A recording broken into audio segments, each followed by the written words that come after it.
Kailangan talaga ng mga anak ng Diyos eh. Kailangan ng mga taong makapagpapaliwanag.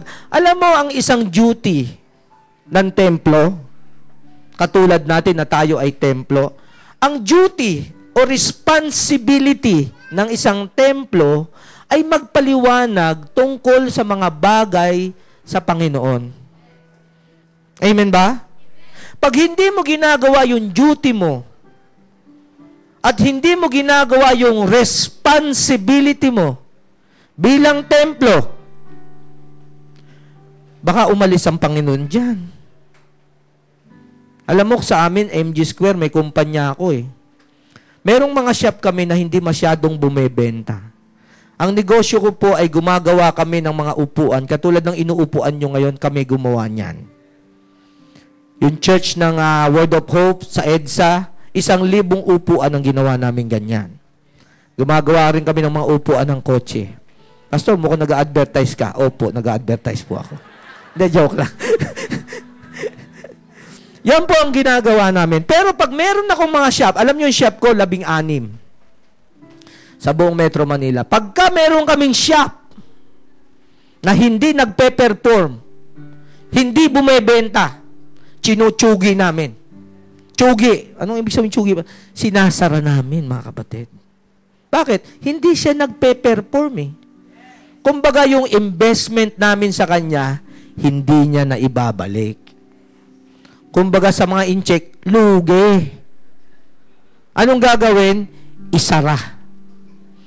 Ang mga templong hindi nagpe-perform, hindi gumagawa, at hindi nagtatrabaho, ano mangyayari? Delikado yun. Andiyan ba kayo? Pero yung mga malalakas namin, yung malalakas na shop namin, nako, ipa-repair yan, ipaayos yan, ano kulang dyan? Lagyan ng vacuum, lagyan ng... Lahat ng kulang, inaayos, kinukumpleto. Amen? Alam mo, pag ikaw nagpe-perform ka, ginagawa mo yung kalooban ng Panginoon. Pag may nagtanong sa'yo, hindi mo lang sinasagot ang kanyang mga kasagutan, mga kanyang katatungan, sinasama mo pa, at baka sasabihin mo pa, pwede bang ipag-pray kita? Mga ganon. At dahil sa mga taong ganyan, maraming tao ang nalalapit sa Panginoon, kukumpletuhin ka ng Diyos. Andiyan ba kayo? Sino rito yung parang may pakiramdam ka, may kulang, parang gusto kang kumpletuhin ng Diyos ngayong umaga na ito? Amen? Alam niyo, misis ko, panay ang tingin sa bahay namin. Diyan lang ako nakatira ngayon eh. Andiyan lang sa taas oh. Hindi na ako nalilate. Misis ko kanina late eh. Walang tubig. Pero alam niyo, palibasa inaayos namin yung bahay namin. Tinitingnan namin yung mga kakulangan. At nais naming kumpletuhin talaga. Bakit? Kasi yan templo namin eh. Templo ng pagmamahala namin dyan sa taas. Ba? Andiyan ba kayo? Ngayon, ganun din. Tayo bilang templo ng banal na espiritu, dapat profitable tayo. Amen? Pagka meron ka nakausap, alam mo ba kung sino yung Diyos ko? Alam mo ba kung ano ginawa sa akin ng Panginoon? Katulad ng ginawa ni Pastora Bebe. Pinagmamalaki niya ang Panginoon. Ginanto ako ng Panginoon. Binigyan ako ng ganyan. Hindi lang basta-basta lalaking walang bisyo. Pastor pa. Wow! Amen. Kinumpleto siya. Binigyan siya ng mga anak na mamababait. Amen ba? Andun sila. Sila ang siga ng IBP. Andun sila. Amen ba? At alam nyo, yung dalawang yung mag-asawa na yan, talagang pagkatapos magtrabaho, si Sister Bebe, minsan dala-dala pa yung anak niya. Nasa Bible study yan. Nagba-Bible study, naglilid na mga women, dala yung anak niya. Wala siyang wala siyang sasabihing dahilan. Hindi, bukas kami, sabi niya. Ano kami? Ang negosyo na ng Panginoon sa amin, bukas. Amen? Bukas ang templo namin. Business is business. Amen? At marami silang nadalang mga kaluluwa sa Panginoon. At isa lang yan sa mga tao na talagang tuwan-tuwa ang Panginoon. Maraming mga pastor dito, yung mga nasa tabi-tabi nyo dyan, hindi nyo mapapansin. Mga lingkod ng Panginoon yan. Amen? Hindi ko nababanggitin isa-isa, baka maubos ang oras natin. Pero isa lang bagay ang gusto kong sabihin sa atin. Napaka-importante na yung mga tao na dumadanas ng mga hinagpis, dumadanas ng hirap na hindi na-explainan kung gaano kalaki ang pag-ibig ng Diyos sa kapwa nila, sa tao rin, hindi nila alam. Alam nyo, nakakalungkot kasi minsan sila pa yung nagagalit sa Panginoon. Akala nila, pinabayaan sila ng Diyos. Pero sa totoo lang, ang nagpabaya, yung mga anak ng Diyos. Hindi sila nag-i-explain. Amen ba? Hindi sila nagpapaliwanag. At dahil doon, marami ang napapahamak. Alam niyo mga kapatid, talagang ako tuwan-tuwa, kaya kami nagkaisang mag-asawa, kaming buong pamilya. Talagang kung ano yung pwede naming ibalik sa Panginoon na binigay sa amin, gagawin namin. Kasi alam namin galing kami doon sa taong hinihila-hila dito ng Diablo eh. 8 years ago, kami ng misis ko, maghihiwalay na talaga kami. Talagang bumalik na sa nanay niya. Ayaw na sa akin. Eh sinong hindi aayaw sa akin? Napakasama akong tao. Maski nung pag naaalala ko na binigyan ako ng Panginoon ng 4 na anak ng mga mababait at magagandang lalaki at magaganda. Na-realize ko, I don't deserve this. Binigyan ako ng Panginoon ng mga disipulong mababait. Totoo ba yan? Yeah. Ilang ganun. Talagang mga disipulo na talagang masunurin sa Panginoon. Katulong ko sa paglusob. Lumulusob talaga. Alam nyo, hanap buhay na ibinigay sa amin. Hindi ko ma-imagine, I don't deserve this kasi makasalanan ako katulad ng marami sa atin. Pero dahil nagkaroon ka ng tatay na bago.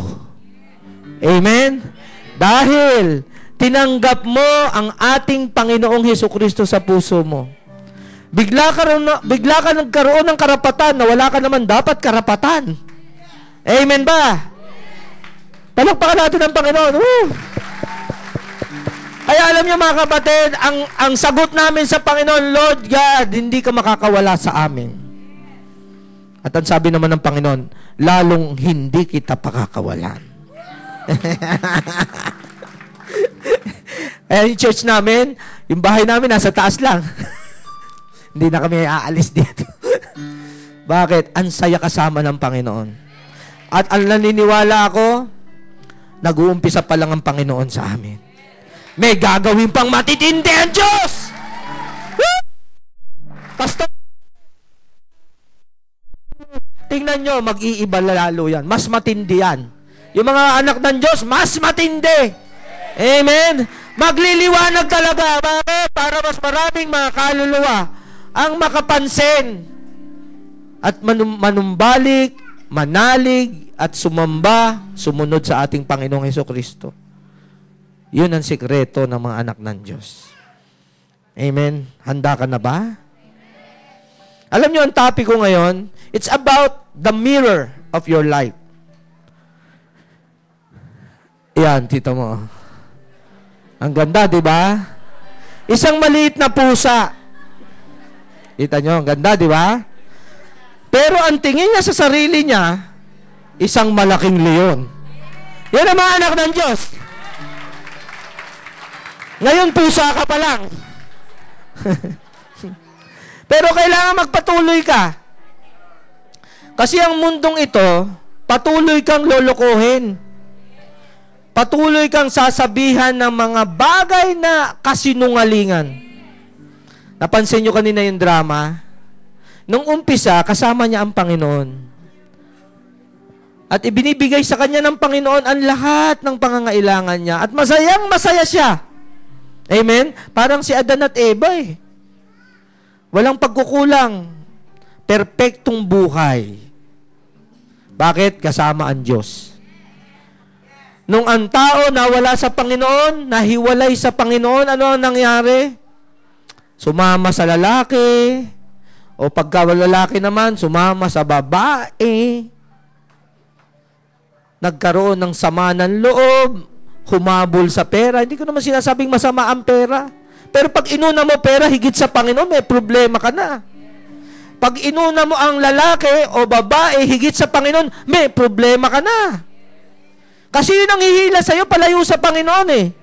Yun yung kaninang ipinaliliwanag ng drama eh. Kaya maraming tao, hindi makalapit sa pinagmumula ng pagpapala. Kasi, busy ako, pastor. Meron akong hanap buhay na gagawin. Layo na naman. Yung isa, di ba yung kanina pera? Oh, busy ako, pastor. Meron akong deal. Okay. Layo. Yung isa naman, lalaki naman, busy ako, pastor, may date kami. Layo na naman. Yung isa naman, ano ba yung isa? Alak, bisyo. Busy ako, pastor. Meron akong addiction. Layo na naman. Ang Panginoon, hindi makagalaw sa Kanya. Bakit? Kasi gentleman ang Panginoon eh. Hindi Kanya pepwersahin kung talagang ayaw mo. Ang gusto ng Panginoon, maintindihan mo at ma-realize mo na siya talaga kailangan mo. Nung na-realize na yun, nayakap niya ang Panginoon at bumalik ulit yung dating ligaya niya. Amen? Yung pusa na yan, leon talaga yan eh. Ang tingin niya sa sarili niya, leon siya. Bakit? Anak siya ng Diyos eh. Pero alam nyo ba, na merong mga leon sa atin na ang tingin sa sarili niya pusa? Meron bang kabaligtaran yan? Wala. Isa lang picture natin. Merong mga leon, ang tingin sa kanilang sa sarili nila pusa. Kaya dahil maliit ang tingin mo sa sarili mo, hindi ka makakakuha ng malaki. Lahat ng perceive mo, yung pagkakilala mo sa sarili mo, napaka-importante na kilala mo sarili mo. Lalo na kung alam mo na ikaw ay anak ng kataas-taasan Diyos na buhay. Amen? Napaka-importante nun, sapagkat ang kinabukasan mo, ang iyong mga lalakaran, at ang iyong mga desisyon sa buhay na ito, hanggang sa mapapang-asawa mo, ay nakasalang-alang sa pagkakita mo sa iyong sarili, yung pagtingin mo sa iyong sarili. Kung mababa ang tingin mo sa iyong sarili, wala kang makukuhang malaki. Amen? Hindi baling maliit ka ngayon, pero mataas ang pagtingin mo sa sarili mo dahil na born again ka. Dati ang tatay mo, kaya mahina. Pero pag ang tatay mo ang Diyos, dapat malakas ka na. Bakit? Diyos ng mga Diyos yun at hari ng mga hari. Walang bagay na hindi siya kayang gawin. Hindi baling mamatay ka. Pag ikaw ay born again at namatay ka ng mahirap, may problema ka. Bakit? Hindi mo napakinabangan yung tatay mo na mayaman. Bakit? Kasi tiningnan mo na ang tatay mo walang kayang gawin sa'yo. Para kang isang leon, ang tingin mo sa sarili mo, pusa. Yan ang gagawin ng kaaway sa'yo. At dahil ang baba ng tingin mo sa sarili mo, yung kinabukasan mo, hindi rin masyadong mataas o napakababa din. Alam niyo, meron akong isang kasama sa paghahanap buhay. Maaring hindi nyo kilala, marami rito hindi siya kilala. Kaya sasabihin ko yung istorya ng buhay niya. Pero ito ay for the purpose of encouragement. Ito yung nanay na laging nagrereklamo sa akin. Sabi niya, alam mo, inis na inis ako dyan sa anak ko. Sabi niya, bakit naman? Alam mo, yung anak ko, valedictorian yan. nung elementary and high school. Sobrang talino ng anak ko. Nung gumraduate ng college yan, magna cum laude. Ang tindi, di ba? Magna cum laude. Oo, sabi niya. Hindi pa tapos doon. Scholar pa yun. Dahil binabayaran siya. Meron siyang allowance sa amin every month ng 2,000 plus. Wala talaga akong problema dyan sa anak ko na yan. Alam mo problema ng anak niya? Mababa ang tingin sa sarili niya. Kahit ganun siya katindi. Matindi na nga. Ano kaya problema nun? Maaring sa tao, maaring sa nanay niya rin, maaring sa pagpapalaki, maaring sa mga environment, pero ang higit sa lahat, siguro hindi nakakakilala sa Panginoon. Alam niyo na pang-asawa niya, kaya galit na galit yung nanay niya. Ang napang-asawa niya, sabi niya, Pastor, matatanggap ko sana kahit walang trabaho, basta pogi ang napang-asawa eh. Pastor, ang pangit na. Ang itim pa, duling pa, wala pang trabaho. Sabi ko, lupit. Wala na ako masabi. Galit na galit hanggang ngayon, sabi niya. Pag nakikita ko yung anak ko, sabi ko, napakatanga mo. Sabi niya, okay lang sana kung pogi na eh, wala nang trabaho eh. Pastor, duling eh. Ang lakas ng loob. Sabi ko naman doon sa lala, yan ang pusa, nakatingin, leon siya. Amen ba? Isipin mo, nandun siya, ang tingin niya sa sarili niya, nandito. Ano nakuha niya? Duling. Kaya napaka-importante kung ano yung tingin mo sa sarili mo eh. Anak ka ng Diyos. Ang tatay mo, He has an unlimited resources. Walang hanggan ang resources ng Panginoon. All you have to do is to delight in the Lord and He will give you the desire of your heart. Tanggalin mo yung mga humaharang sa'yo sa Panginoon. Mga pumipigil sa'yo, tanggalin mo lahat yung mga tao na yan. Kanina, hinihila sa'yo, tanggalin mo, subukan mo. Tanggalin lahat yan, unahin mo ang Panginoon. Makikita mo, pag malapit ka sa Panginoon, makikita mo kung sino ka talaga eh. Leon ka eh. Matagumpay kang tao. Maaring hindi agad overnight ganon, pero unti-unti. Amen? Kung ikaw lang ay nagsisimba o nakakakilala sa Panginoon, na babasa mo ang salita ng Diyos, at nalalaman mo na ang Diyos mahal na mahal ka, na ang taas ng pagtingin sa iyo ng Panginoon, hindi mababa ang tingin sa iyo ng Panginoon. Paki-flash niya yung John 3:16 natin dyan. For God so loved the world. Mahal na mahal tayo ng Panginoon eh.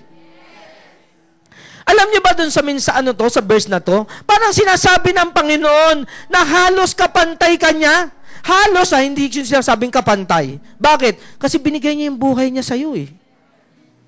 Na parang sinasabi niya na yung halaga ko na Diyos, kaya kong ibigay para mabuhay ka. Grabe, nare-realize nyo ba kung gaano ka tayo ka-importante sa mata ng Diyos? Kung gaano ka kahalaga sa mata ng Diyos? Alam mo, sa church mo lang maiintindihan.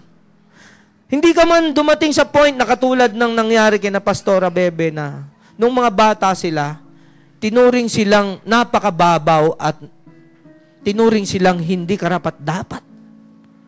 Hindi sila minahal. Pero may Diyos na nagmamahal eh. Merong Diyos na nagbigay ng buhay. Na iniisip niya na dahil sa sobrang halaga mo sa akin, kahit buhay ko, pwede kong ibigay sa iyo eh. At yun nga ang ginawa ng Diyos para sa atin, di ba? Yun nga ang ginawa niya. Literally, binigay niya ang kanyang buhay. Iniisip niya na mahalaga ka sa akin. Paano mo marirealize yun kung walang nagsasabing templo sa'yo? Kung walang bibig na nagsasabi, walang kamay na yumayakap, walang balikat na pwede mong iyakan, walang mga Kristiyanong tumatayo. Hindi pwede nating itikom yung bibig natin sapagkat maraming bebe na katulad na nakapaligid sa mundo. Nagalit sa Panginoon dahil akala nila walang nagpapahalaga sa kanila. Walang nagmamahal sa kanila. Ang akala nila, pinabayaan sila ng Diyos. Sa totoo lang, parang sinasabi ng statement na ito, ang sinabi ng Panginoon, sapagkat gayon na lamang ang pag-ibig ng Diyos sa sangkatauhan. Kaya't ibinigay niya ang kanyang kaisa-isang anak upang ang sinumang sumampalataya sa kanya ay hindi mapahamak, kundi magkaroon ng buhay na walang hanggan. Parang sinasabi ng Panginoon, ang buhay ko na mahalaga sa tingin mo, iniisip ko na mas gusto kong bigyan ka ng buhay. Iniisip ko na ang kamatayan ko pwede kong ihandog sapagkat mahalaga ang buhay mo para sa akin. Ganon katindi yun. Amen? Kung hindi ganon ang pagtingin sa atin ng Panginoon, hindi naman niya ibibigay ang buhay niya eh. Ibig sabihin, ang Panginoon, ang tingin niya sa bawat taong nandito ngayon, bawat tao hindi lang si pastor, hindi lang si pastora, hindi lang mga disipulo, bawat taong nandito ngayon, ang Panginoon, ibinigay niya ang buhay niya dahil mahalaga ang buhay mo. Amen? Mataas ang tingin sa atin ng Panginoon. Parang langit ang tingin sa atin ng Panginoon. Tanong ko sa iyo, ano tingin mo sa sarili mo? Katulad ba ng isang babae na kahit desperado na siya, akala niya siguro wala namang liligaw sa kanya. Kaya kung sino na lang ang dumating dyan, sige. O ikaw, pwede ka na. Kahit duling, sige na. Yung mga taong ganyan, desperado eh. Pwede ba yung Romans chapter 5 verse 5? Sabi ng Panginoon at ang pangako niya, hindi tayo mabibigo sa ating pag-asa. Sapagkat ang pag-ibig ng Diyos ay ibinuho sa ating mga puso sa pamamagitan ng Espiritu Santo na pinagkaloob niya sa atin. Alam niyo, Espiritu Santo, yan ang nagpapaliwanag sa atin. Yan ang kumukumbinsi sa atin na mahal ka ng Diyos. Huwag mong tingnan ang sarili mo na maliit. Alam niyo, bilib ako dun sa duling. Biro mo, niligawan niya. CPA, magna cum laude, pambira, valedictorian, ang kapal ng mukha, di ba? Sa totoo lang. Ang lakas ng loob. Wala pang trabaho. Ang lupit. Pero meron siyang fighting spirit. Andiyan ba kayo? Yun yung pusa. Tingin niya sa sarili niya, leon. Amen? Dapat ganun ang mga Kristiyano eh. Amen ba? Dapat ganun ang tingin mo sa sarili mo kahit duling ka, pogi ka pa rin.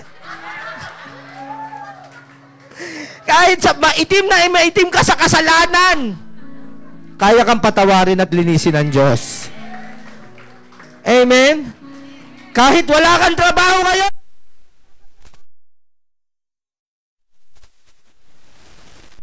ang lahat isa kay Kristo ay bago na nilalang. Amen? Lahat ay bago na.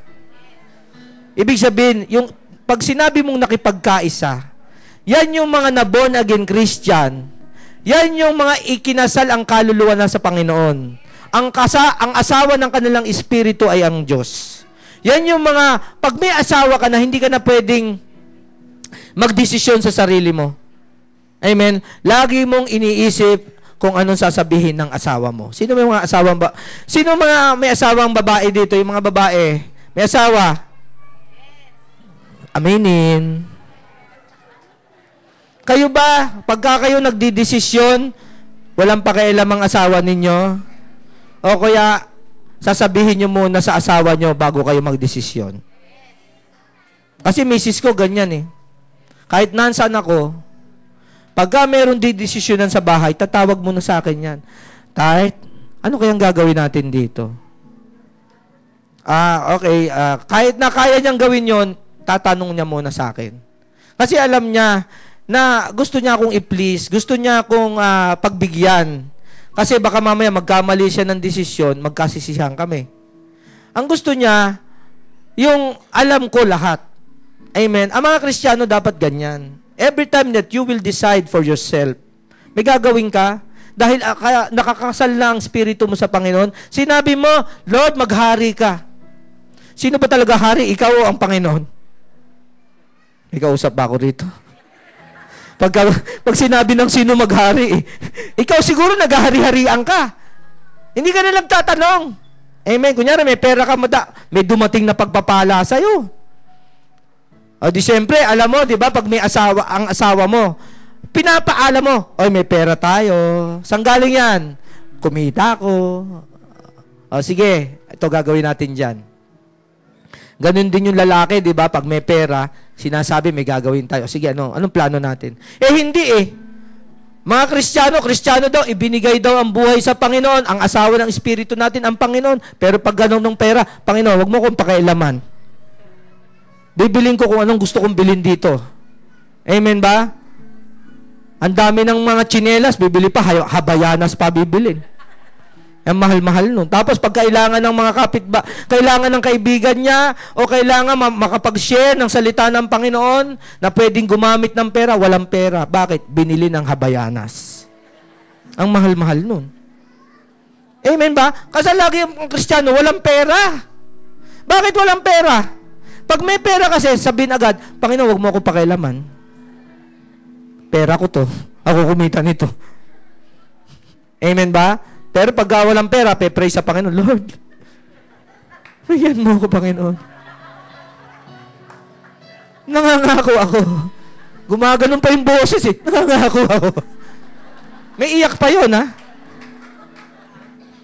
Pagka binigay na yung pera, Panginoon, wag mo akong pakialaman.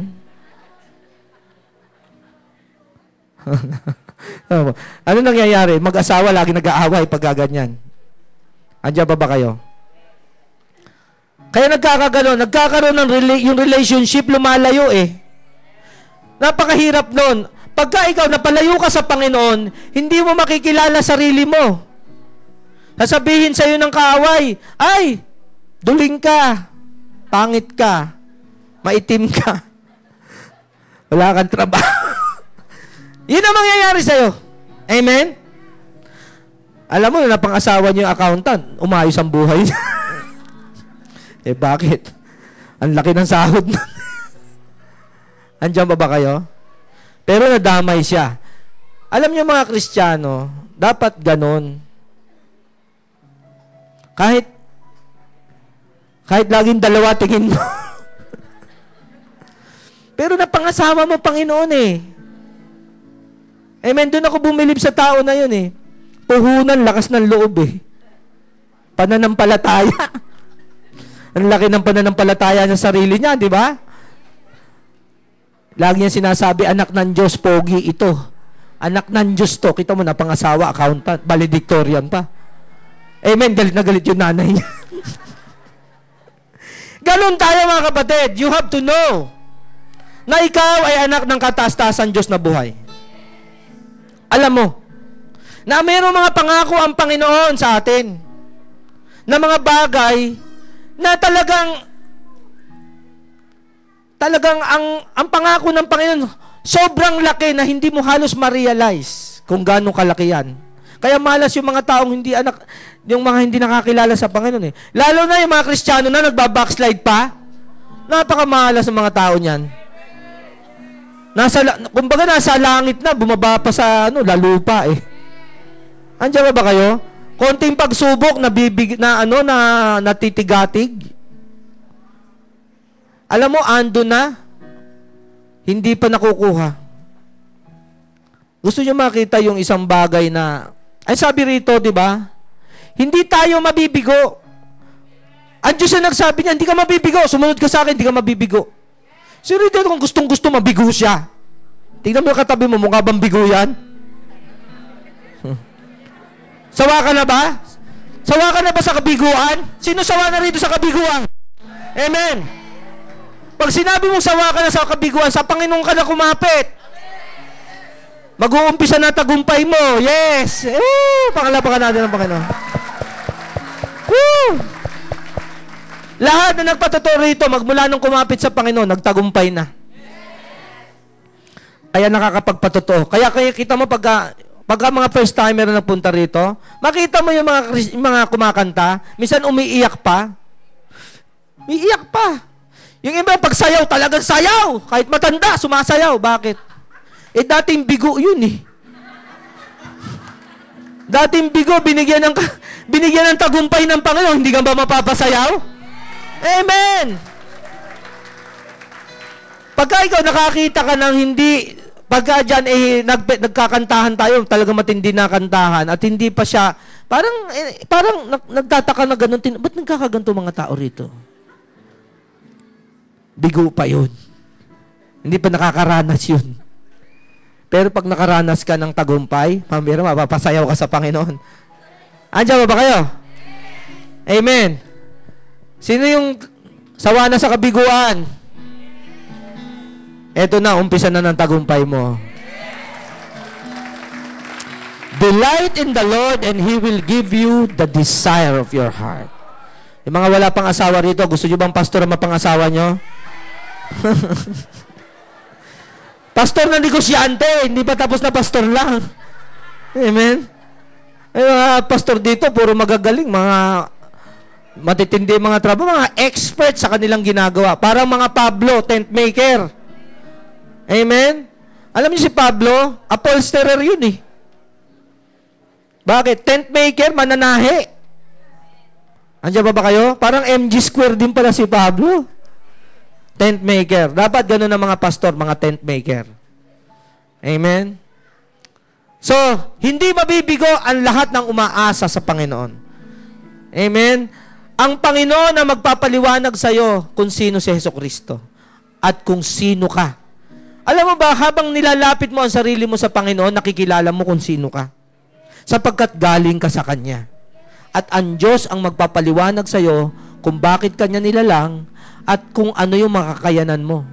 You are made in the image and the likeness of God. Matindi yun. Pag i-meditate mo yun, alam mo, yun lang isang napag-aralan ko, na i-meditate sa sarili ko. Magmula nang napangasawa ko yung misis ko. Alam mo yung misis ko, kami umuupa sa kanila. Sa kanilang malaking property sa Mandaluyong. Kami ay hamak na mga mag-a-upholstery doon sa gilid. Kanila yung malaking bloke doon. Mayaman sila. At siyempre, dinaan ko sa gandang lalaki.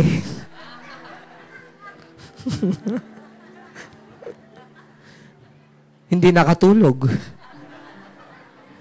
Di ba? Wala siya magawa sa dating ko. Parang Robin Padilla dating eh. Lakas eh. Sabi yung iba, yabang mo, pastor. Mga pastor, may yabang. Hindi. Katulad ako ng duling. Duling lang ako nung araw. Malakas ang loob. Gumawa po lang nung naging anak ng Diyos. Eh, siyempre, mayaman sila. Hampas lupa ako. Anong gagawin mo? Meron akong isang asset. Meron akong isang alam. Ano yun? Anak ako ng Diyos. Ang bihira. Alam mo, prayer ko sa Panginoon? Panginoon, sabi ko, anak mo ako eh. Hahayaan mo ba lait-laitin ako? Ng mga biyenan ko? Umiiyak ako nun sa Panginoon. Hahayaan mo ba na maliitin ako? Paano maniniwala sa akin yan? Sabi ko, paano mananampalataya yan? Paano ko madadala sa church yung mga yan? Kung ako ay magiging hampas lupa at patuloy na magiging pahingi-hingi sa kanila, hindi ako papayag, sabi ng Panginoon. Hindi ako papayag. Anak kita. Akong bahala sa'yo. Andiyan ba kayo? May mga magulang dito. Hahayaan mo ba lait-laitin ng anak mo? Pambihira, hindi pwede. Alam mo na, ano ko yun? Minimeditate ko yun. Na-realize ko, ang Panginoon, hindi siya papayag na maliitin ng anak niya. Amen ba? Andiyan ba kayo? At hindi ako nagkamali. Hindi ako nabigo sa aking pag-asa. Dumating sa point na talagang humanga ang aking biyenan sa akin. Ang sabi ng biyenan ko sa akin, ikaw ang aking paboritong manugang. Bakit? Pastor eh. Amen ba? Dumating talaga. In-raise up ako ng Panginoon. Alam nyo, 27 years na kami mag-asawa ng misis ko. Nung panahon na nag-asawa kami, hindi ko ma-imagine na nandito ko sa kalagitna sa gantong klaseng tagumpay na binigay ng Panginoon. Hindi ko ma-imagine, ni sumagi sa isipan ko, hindi ko ma-realize na ang Panginoon dadalhin ako sa gantong klaseng tagumpay. Amen? Hindi ko alam. Dati noon, siyempre, hampas lupa ka nga eh. Oh, duling ka lang eh. Maitim ka pa. Diba? Wala ka maipagmalaki eh. Alam mo, kaya ko lang ipagmalaki noon, anak ako ng Diyos. At magmula nung i-meditate ko yun, anak ako ng Diyos, hindi ako pababayaan ng tatay ko. Idinikit ko sarili ko sa Panginoon. Lagi kong tumatawag sa Kanya, Lord, anong gusto mong gawin ko? Alam mo, ginagawa ko? Walang nagpapakanta sa akin. Lalapit ako kay pastor. Yung pastor namin doon sa Good Shepherd, doon sa Mandaluyong. Sasabihin ko, Pastor, pwede bang awitan ko ang Panginoon? Wala nag-i-invite sa akin. Ini-invite ko sarili ko. Bakit? Gusto kong pasalamatan ng Diyos eh. Kumbaga, nanghaharana ka eh. Kumbaga, para kang anak na nanunuyo sa mga magulang mo pagka meron kang gustong hingiin. Yung mga anak natin, pagka may gusto sa atin, lalapit, parang ang pogi mo ngayon. Nagulat ka ba? May kailangan to, delikado to. Mamaya, lalapit agad yun. Hubarin ko yung sapatos mo, masahihin ko yung paa mo. Aba, delikado to. Lumalakas na kabako niyan. Pero alam mo, may hihingin siya eh, di ba? At pag humingi siya, wala kang magawa, kundi bumunot. Bakit? Kasi inuto ka eh. Alam mo, inuuto ka, di ba? Hindi naman masamang manguto eh. Kailangan marunong ka maglambing sa Panginoon. Andiyan ba kayo? Sino ba yung mga malalambing dito? Yan. Kung maglalambing ka rin lang,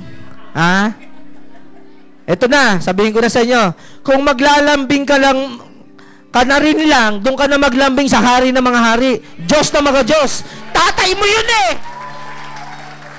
Lambingin mo ang Panginoon. Kantahan mo, kahit ikaw lang mag-isa. Kantahan mo ang Panginoon. Purihin mo siya. Pasalamatan mo siya kung ano yung meron ka. Kasi doon sa meron ka, yun ang palalakihin ng Diyos sa'yo. Hindi yung wala ka. Lagi ka nag-iisip kasi, Panginoon, wala kasi akong ganito eh. Kaya hindi ako magtagumpay, wala akong ganyan. Hindi. Alam mo kung ano yung meron ka. Yung meron ka na ngayon. Kung ano yung hawak mo. Yan ang gagamitin ng Diyos sa'yo para magtagumpay ka. Huwag kang maghanap ng wala ka.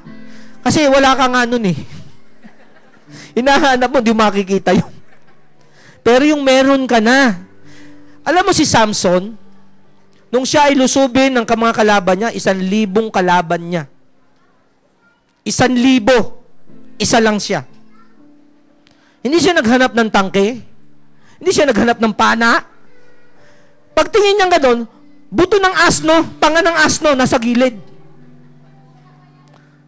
Yun ang kinuha niya. Nung kinuha niya yun, yun ang naging espada niya.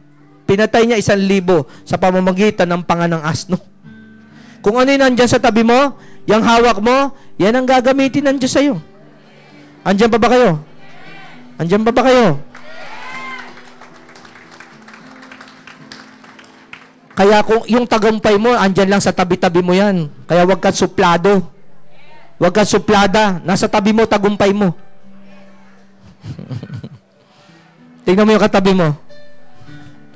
Yan. May kinalaman niya sa tagumpay mo. Amen. Amen. Andiyan ba kayo? O, ano na tingin nyo sa sarili nyo? Pusa pa rin? O, Leon na. Amen. Palakpakan natin ang Panginoon. Sabi ng Panginoon, Deuteronomy, chapter, meron ka ba dyan? Wala yung Deuteronomy. Meron yung Deuteronomy, chapter 23 ata yun. Wala. Akin na yung Bible ko, please. Yung pa naman yung highlight nung ano ko. Wait lang ha, mga kapatid. Matindi to. Pag ito na-realize nyo, na-meditate nyo, ay nako, sigurado paglabas nyo, nakangiti kayo lahat. Hindi na isulat, sayang. Joshua pala, Joshua, chapter 24, verse 12 to 13. Sabi ng Panginoon, handa na ba kayo? Ipinasalakay ko sa mga pukyutan ang 2 hari ng Amoreo at pinalayas ko sila sa bago kayo dumating. Walang kinalaman sa pangyayaring iyon ang inyong mga tabak at pana. Binigyan ko kayo ng mga lupaing hindi kayo ang ninyo binungkal. Pinatira ko kayo sa mga bayang hindi kayo ang nagtayo. Kumain kayo ngayon ng mga ubas at olibo na galing sa mga punong hindi kayo ang nagtanim. Meron pa ba? Wala na. Okay. Sabi ng Panginoon, bago ka pa dumating, pinirepare niya na yung mga pagpapala mo.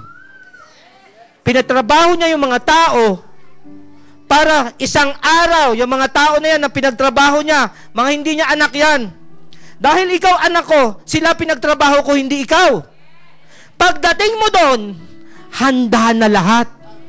Sabi niya, titira kayo sa mga bayang hindi kayo ang nagtayo. Kakain kayo ng mga ubas at mga punong kahoy na hindi kayo ang nagtanim. Ang bihira. Sinong ayaw nun? Alam niyo, wag mula nung in-meditate ko na ako ay anak ng Diyos, naranasan ko yan.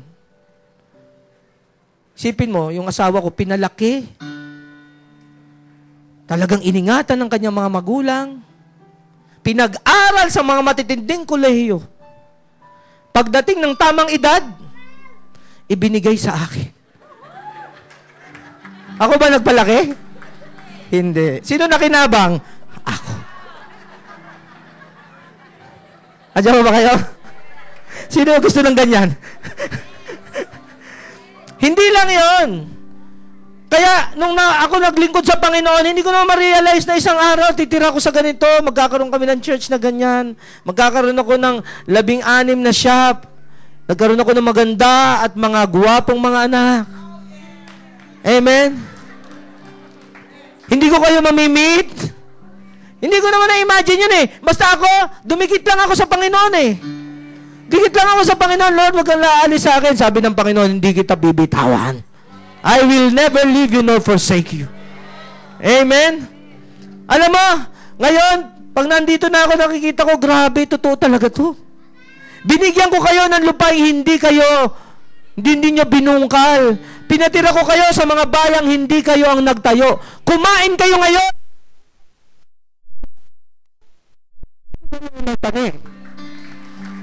It's already been prepared. Bakit? Anak ako ng kataas-taasan Diyos na buhay. Ginawa ng Panginoon yun, hinanda na yun sa'yo. Paano kung malayo ka? Paano kung ayaw mo sumunod? Paano kung nandun sa loob at maraming pumipigil sa'yo? Andito na yung tagumpay, yayakapin mo na ang Panginoon. Hindi mo magawa. Bakit? Ang daming pumipigil sa'yo.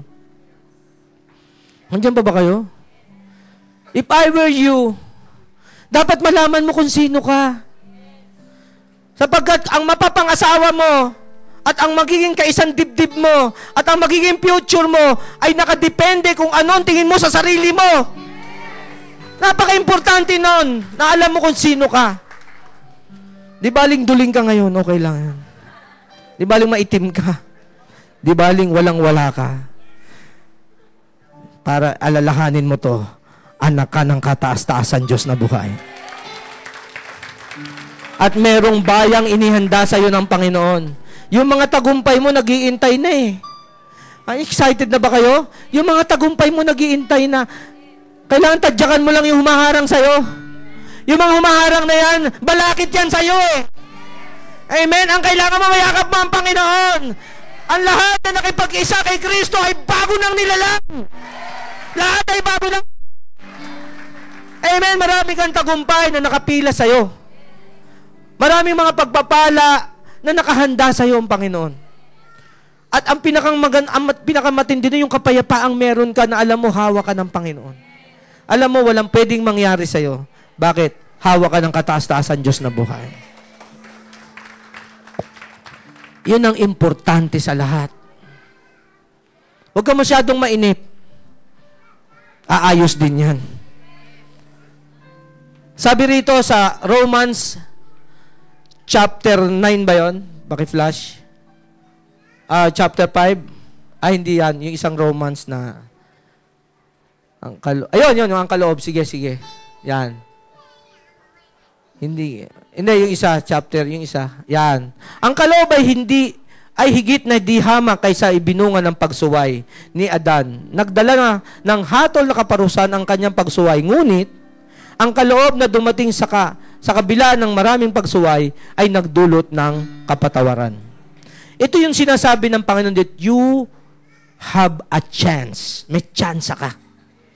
Kung mga dinaanan mo ay puro kabiguan, kung ang mga dinaanan mo ay dahil sa bunga ng mga kasalanan at pagsuway mo sa Panginoon nung araw, sabi ng Panginoon, higit na di hamak ang ibubunga ng pagsuway ni Adan.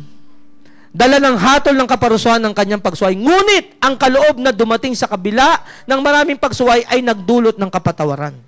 Amen. Kayang baguhin ng Panginoon ang direksyon ng buhay mo. Kayang, yung buhay mo na parang papunta sa kasawian. Yung buhay mo na papunta sa walang katagumpayan. Yung buhay mo na akala mo wala ng pag-asa. Sabi niya, higit na di hamak ang dulot na binigay ni Jesucristo. Yung tsansa mo. Yung tsansa ng bawat tao ngayon. Amen? Yung kay Pastora Bebe, may nangyari sa kanila. At naging bunga ay sama ng loob. Pero nung napagtagumpayan niya, napatawad siya ng Panginoon sa galit, matindi ang bungay sa kanya. Amen? Maraming pagpapalang lumabas at alam ko darating pa. Marami pang pagpapalang darating sa kanya. Amen? Sapagkat sabi ng Panginoon, nagdala ng hatol, ngunit ang kaloob na dumating sa kabila ng maraming pagsuway ay dulot, ay kapatawaran. Meron pa bang Romans dyan? Isa pa? Wala na, okay. Pero, kayang burahin ng Panginoon yung nakaraan mo. Amen? At gagamitan niya yung mga nakaraan mo sa magbagong pag-asa. Hayaan mo ang Panginoong Hesukristo ang maghari sa buhay mo. Hayaan mo ang Diyos. I will assure you, katulad ng testimony ko, testimony ng maraming mga tao, sina Pastor Romel, na dating talagang wala ng pag-asa mga buhay, pero alam nyo, dahil higit na di hamak ang dulot ng buhay ng ating Panginoong Hesukristo. Ang lahat na nakipag-isa kay Kristo ay bago ng nilalang. May pag-asa ka. Amen? Kahit ano pa laki ng kasalanan mo, basta hindi kinumpes mo sa Panginoon, may pag-asa ka.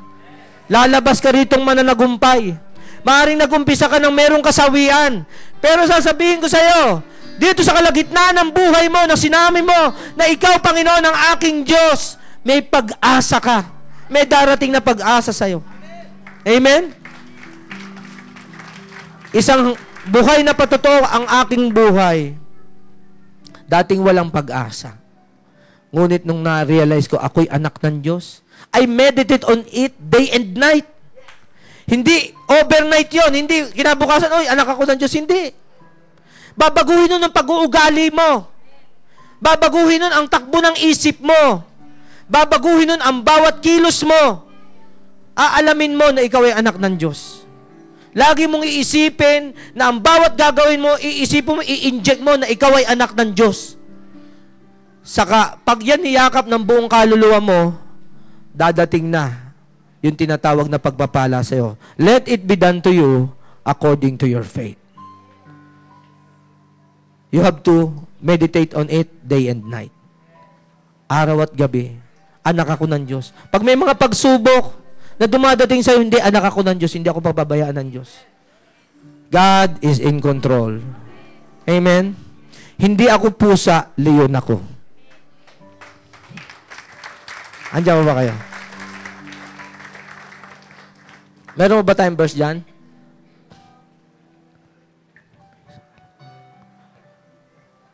Ay.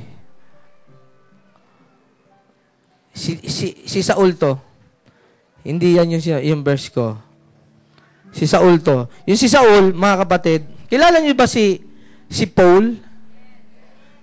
Si Paul, dati Saul ang pangalan niya. Inuusig niya ang mga Kristiyano. Gusto niya sumunod sa Panginoon, pero mali ang kanyang paraan. Masyado siyang religious. Hindi siya relational. Hindi siya masyadong nagpe-pray, hindi siya nagbabasa ng Bible, pero gusto niya sumunod sa Panginoon. Ang daming mga Kristiyanong ganyan, lalo na yung galing doon sa dating ating pananampalataya dati. Hindi tayo tinuruang magbasa ng Bible.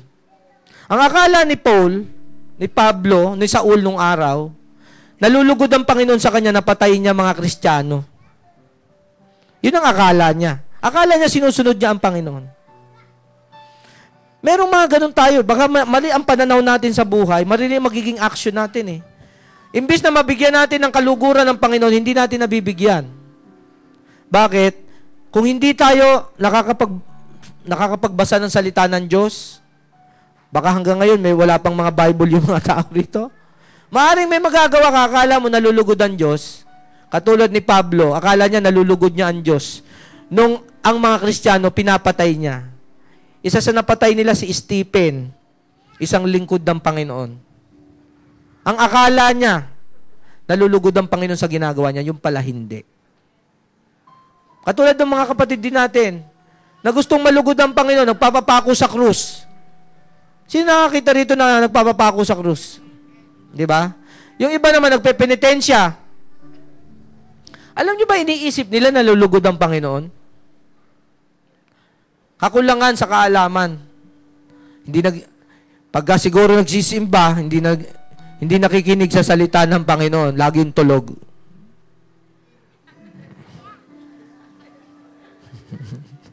Meron bang tulog dyan? O kaya naman, hindi nagbabasa ng salita ng Diyos. Kung ano lang sabihin nung isang tao, naniniwala agad. Sabi ni Balagtas, ang maniniwala sa sabi-sabi, walang bait sa sarili. Alam mo, kailangan magbabasa ng Bible ng mga Kristiyano para malaman mo kung ano yung mga pangako ng Diyos. Hindi tayo katulad ni Saul. Buti na lang, naawa ang Diyos sa kanya. Nagpakilala si Jesucristo sa kanya. Ngayon, marami nang ginagamit na tao para magpakilala ang Panginoon. Sabi mo, ikaw yon, kasama ka doon. Importante yung mindsetting. Yung tama ang mindset mo. Yung tama yung isip mo. Ang sabi ng tula na nabasa ko, gusto kong iwanan to bago ko mag-closing prayer. Yung tula, if you think you are beaten, then you are. If you think you are there, you don't. If you like to win, but you think you can't, it's almost certain you won't. Life's battle don't always go to the strongest or the faster man. But sooner or later, the man who wins is the man who thinks he can.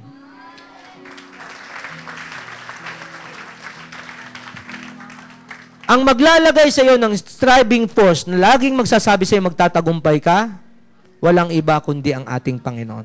Sapagkat ako ay anak ng kataas-taasan Diyos na buhay. Kaya tayo mga kapatid, don't you forget it. Huwag mong kakalimutan yan. Kung parang nakakalimutan mo, kailangan mo ipaalala ulit sa sarili mo. Kailangan lagi kayong nagjo-join sa fellowship ng mga Kristiyano. Kailangan lagi kang pumupunta sa mga Bible study just to remind you who you are. You are a son, you are a daughter of a living God. Amen? Yan ang sekreto ng maraming mananampalataya. Hindi sila kagalingan, hindi sila matatalino talaga, pero pag ang Panginoon ay dumako sa kanila, sinamahan sila ng Panginoon, ang templo nila malinis, binigyan nila ng chance ang Panginoon na manahan sa kanila, kinukumpleto sila ng Diyos. Sino gustong kumpletohin ng Diyos dito? Okay?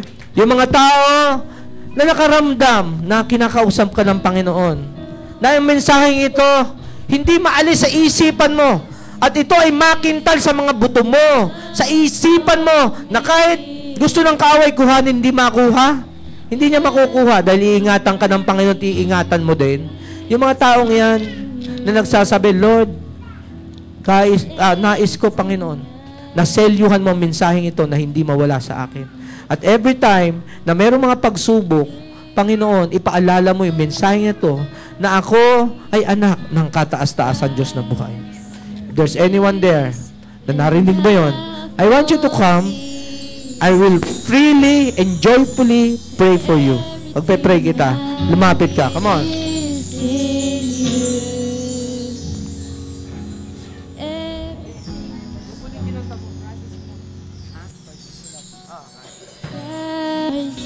Is enough for me. Christ, come on, church. Is enough for me. Everything Come on. I need. Shout to your soul.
Ngayon, tinataas ko po ang aking kamay sa iyo, Panginoon.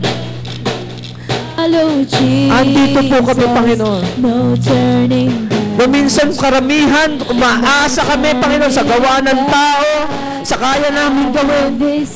Lord, hindi masama yun, Panginoon, na kami magpunyagi. Ngunit ang lahat ng tagumpay ay nangyayari dahil sa kamay mo.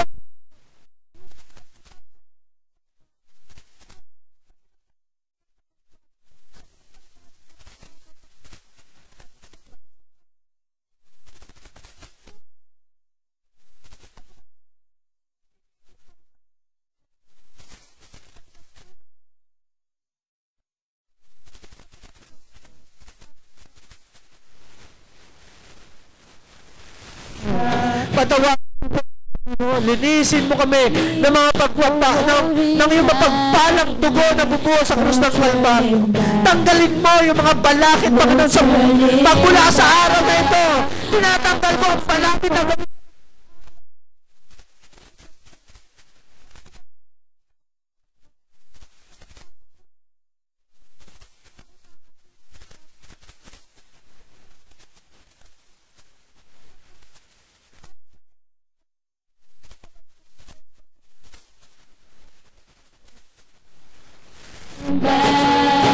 Panginoon, ito ang aking mga kamay.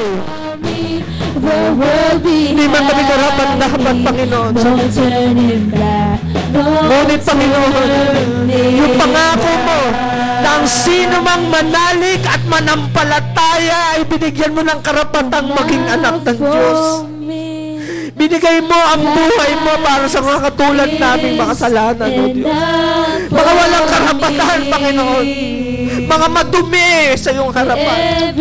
Ngunit nung binigay mo ang iyong buhay, Panginoon, ipinaliguan mo kami ng iyong pagpalang dugo, Panginoon. Naging malinis kami. Hindi mo kami karapat-dapat, pero ito yung aming kamay. At nais magkaroon ng pamanang manggagaling sa iyo. Maging tagapagmana ng langit, Panginoon. Langit at lupa, Panginoon, ay maghari kami katulad mo. Gamitin mo ang aming mga buhay, Panginoon. Magliwanag kami sa mga taong nadidiliman. Kami ang maging daan din sa kanila sa pagpapaliwanag ng Ebanghelyo. Gamitin mo mga taong nandito. Sawa na kami sa kabiguan, O Diyos. Ang nais namin magtagumpay. At sa araw na ito, mag-uumpisa ang tagumpay. Salamat, Panginoon. Salamat, tanggapin mo. Tanggapin mo ang aming pasasalamat. Tanggapin mo.